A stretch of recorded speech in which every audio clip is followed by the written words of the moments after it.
Wow, wow, wow. Welcome to the city of Salzburg. It's my first time in Austria. Got the beautiful castle on the hill there, snowy mountains in the background. What more could you want? This is going to be a good one. As always, come along and explore it with me. Let's go.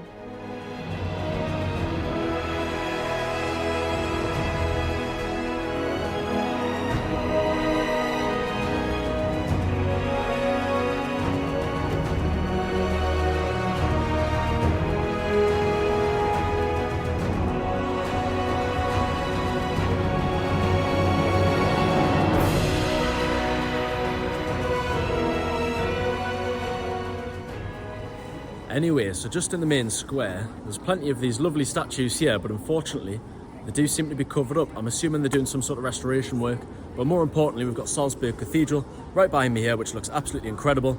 Hopefully it's as nice on the inside, but anyway, let's go in and take a look and see. Sat right in the city centre, dominating the main square, Residenzplatz, is Salzburg Cathedral, decorated in a beautiful white marble facade, which glows on a beautiful day like today. I am greeted at the entrance by a statue of the Apostle Paul with his big sword. Entrance inside was €5, and as I walk in, I'm met by an expansive and grand nave, with beautiful archways and pillars stretching impressively upwards. And just before reaching the arched ceiling are stunning balconies embellished with hypnotising floral-like engravements. Turning round is of course an organ. Most days there are even performances at midday, if that's of interest to you. But anyway, this cathedral was built completely afresh in a beautiful Baroque style in the early 17th century, after a great fire had severely damaged its predecessor in 1598. The cathedral has remained structurally unchanged since, except for restoration works as a consequence of one single bomb hitting the dome towards the end of World War II. And it's also pretty cool to think that one of the most famous ever classical composers, Mozart, was baptised in this very cathedral. Anyway, before we move on, I would recommend that you take a wander inside and take in its beauty.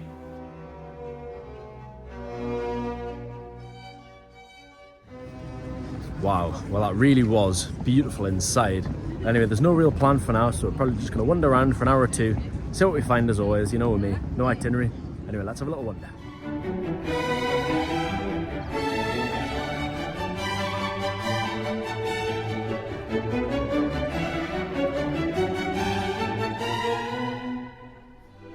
Located just a few minutes walk away from the cathedral is St. Peter's Cemetery, thought to have originated as far back as 700 AD. I found myself wandering along, admiring some of the elaborate tombstones, and if you want a little challenge, you may want to see if you can find the grave of Mozart's elderly sister or father, or even the oldest tombstone, which apparently dates back as far as the 13th century. And if you're a Sound of Music fan, there are many locations throughout Salzburg which were also used in filming, although a set of this graveyard was recreated in Hollywood in parts of the famous film. Moving on, I'm teased by views up onto the iconic castle which we'll be seeing tomorrow, but for now, I'm intrigued by the catacombs, which are built into this giant rock. I wander my way up the dimly lit staircase, on my way met by a lovely view onto the cathedral. However, I have to say, I was disappointed to just be met with a chapel instead of skulls and bones. Anyway, I carry on my way back up some more stairs, and for the first time in my life, I have to mind my head. Disappointingly, there isn't much more to the catacombs, and after a very long, tiring day of travelling, I decide to head back towards my hostel. Passing through some of Salzburg's lovely streets along the way, I find myself wandering through the charming old town, full of lovely Baroque buildings and decorated in rather gentle colours. Actually, slightly less colourful than what I'm used to after visiting Poland so much. So I've just wandered along and I've left the old town, which is just over there. I'm just on this bridge here. How beautiful is that for a backdrop? Absolutely stunning. Got some lovely hills, got the river. It's the 2nd of March and it's like 16 degrees and there's people lying down in the sun over there. So I reckon this would be absolutely beautiful in summer, but I don't think this is even the best view. You've got some proper mountains with snow on. More over that way. Hopefully I'll be able to show you them at some point. Now, let's carry on. Right, I'm just on a little nighttime wander. I'm getting a lot of funny looks. I'm in shorts. I've had a few people comment already. But anyway, there's going to be an early start tomorrow morning, I think, and there's going to be plenty that we're going to see and do. So it's going to be busy. But yeah, I'll see you tomorrow.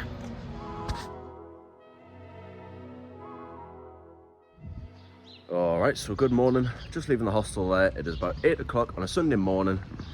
Good morning, day 2, of course. Just turning around, get a little bit of a sneak peek onto some of the mountains there. The sun's just starting to shine on them. But anyway, there's a hill up there. That's how we're going to start the day and hopefully get some nice views onto the fortress. It's like the main view of the city. So hopefully we'll get some good views. Let's start off with that. Determined to start the morning nice and early, I had actually intended to climb this hill for sunrise, but needed the extra rest after a busy day yesterday. The city was like a ghost town at this time on a Sunday, with barely a single person around. Anyway, I find the gate which leads uphill, and I just can't help but push myself quickly, raring to get some lovely views all to myself. Along the way, I pass what seems to be Stations of the Cross, which sit right next to the monastery. But to be honest, the views aren't good enough. I keep climbing desperately in search of more, finding a bust of Mozart proudly gazing towards slightly better views across his place of birth. Though it seems I'm going to have to keep climbing higher to enjoy a proper panoramic view, sporadically teased by open vistas along the way, but unfortunately looking in the wrong direction. I torture myself as usual, racing up amongst the trees, dripping of sweat, only to be disappointed again once I reach this building at the top of the hill. But I don't lose hope, and ironically start descending downhill in search of better scenery, passing presumably long-forgotten fortress walls. I finally seem to get glimpses of the Austrian Alps.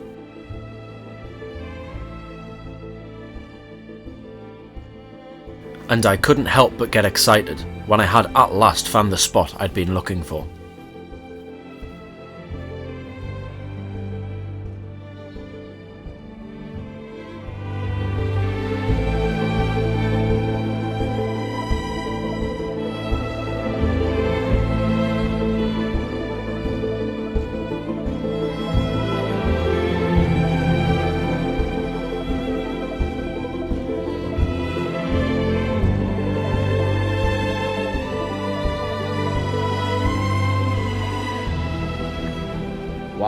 Wow.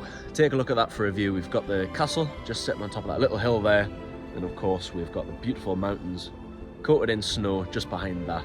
It's absolutely insane. It's a shame about the trees, man. They kind of ruin the view a little bit. I'd chop them all down personally. Also, I just wanted to take a moment about this little card. About €28. It's a 24-hour pass for like all the main sites in the city, but a lot of them are quite expensive. You also get free public transport on all the buses and stuff, so I'd recommend you get one of these. Anyway, I'll link it all in the description, but it's time to get down into the city. It's time to explore. We've got lots to see. Let's go. Completely surprised, thinking I'd already seen the best view, it turns out I really hadn't. Right now, I've just discovered the actual viewpoint is not the place to go. What you want to do is you want to follow along these castle walls and you will find this. Take a look at that view. Wow, I've fallen in love with this place already. Absolutely insane. Wow. With church bells ringing, I looked onto the Hohensalzburg, or High Castle in English, with a backdrop you could sit and marvel at for hours. But I didn't have much time to spare. I have lots to tick off today and not much time, so I wander back towards the old town and along the river in the beautiful sunshine. Anyway, so the bridge I'm just walking over now isn't just any bridge, it's named after Mozart. The classical composer was born right here in Salzburg. I'm going to go and see his birthplace now. I think he's following me around actually. On the way to his birthplace, I pass through the main square, along by the cathedral where we started, and get the impression that Sundays in Salzburg are slow and steady.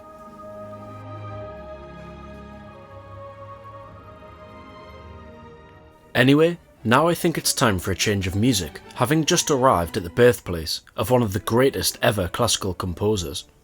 Thankfully, I can get in with my Salzburg card, otherwise I'd have paid a steep €13.50. The museum contains some cool things, like handwritten letters, some of his own sheet music, one of his pianos, and even his first ever violin. To be honest, I didn't think a great deal of the museum though, until I couldn't help but hum away to some of his compositions. I then paused for a moment and realised the significance of this very place in the history of music.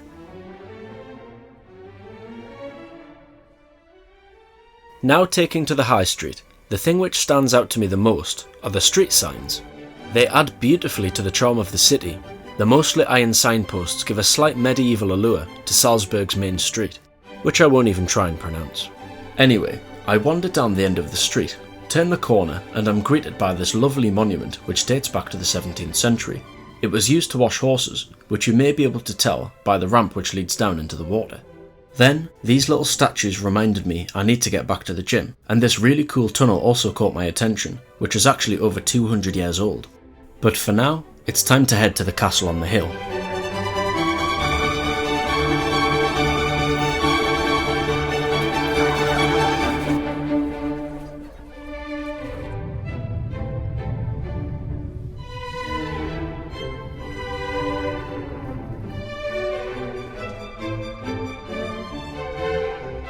Alright, so here we are, we have arrived at the castle. Anyway, it's just by me, we'll be going in a minute.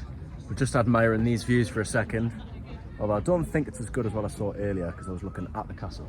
But the views over that way at the mountains are also insane, which I'm sure we'll see in a minute. But anyway, let's head up the castle. To be honest with you, at this point I was shattered and only interested in the lovely views which I got a glimpse of here. Going inside was usual castle stuff like some old uniforms, some guns, some more guns, and surprisingly, some more guns, along with some pretty cool armour, some more armour, and, well, you get the point. Oh, and there's also some wall foundations from an old Roman military outpost. But more importantly, I go in search for some lovely views, and to my delight, I spot a little tower full of tourists taking photos.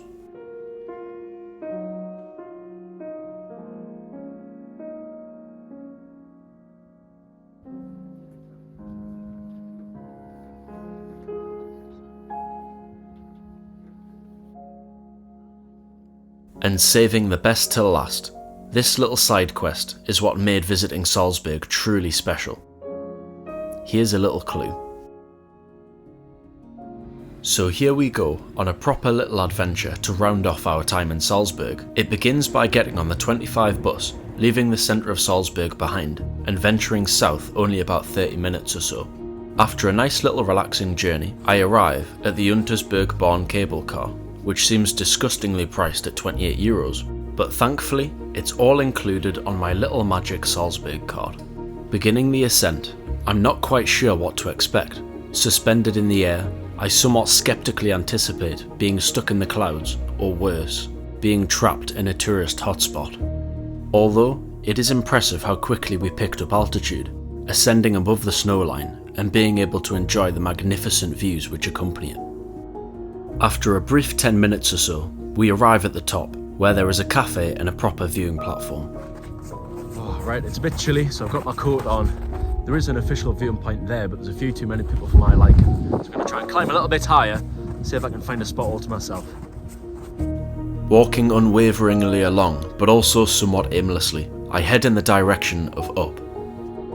Past somewhat worrying signs and lethal drops down into the valley, I start to gain some distance from the mountain hut and spot my objective in the other direction. So I power along, across what almost feels a bit like a slip and slide, and then I discover a worryingly steep slope, which surely can only mean one thing.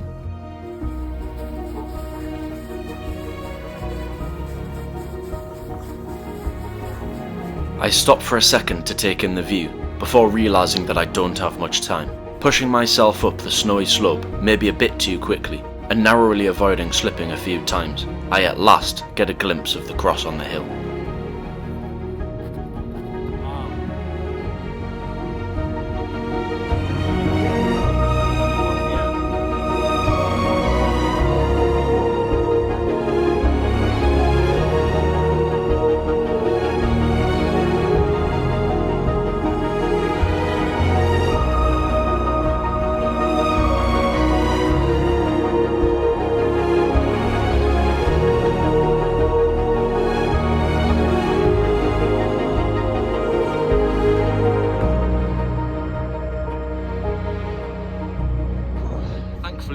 Made it back with just a few minutes to spare, but I quickly just wanted to remind you as well. So it costs €28 to get the cable car up and down, which is a rip-off, I know, but for the views I think it's very much worth it. But also this card which I told you about, it's free with that, and this is €28 anyway for 24 hours, so it's a no-brainer to just get this and then you do this for free, and obviously on buses as well, so keep that in mind. But anyway, like I said, fast forward to tomorrow, we've got something special. The next day begins with a brutal 4:30 AM start. I then get on the train just after 5 in pursuit of Austria's most iconic lakeside town. So make sure you come along and join me in my next video as I show you the Austrian paradise of Hohensalzburg.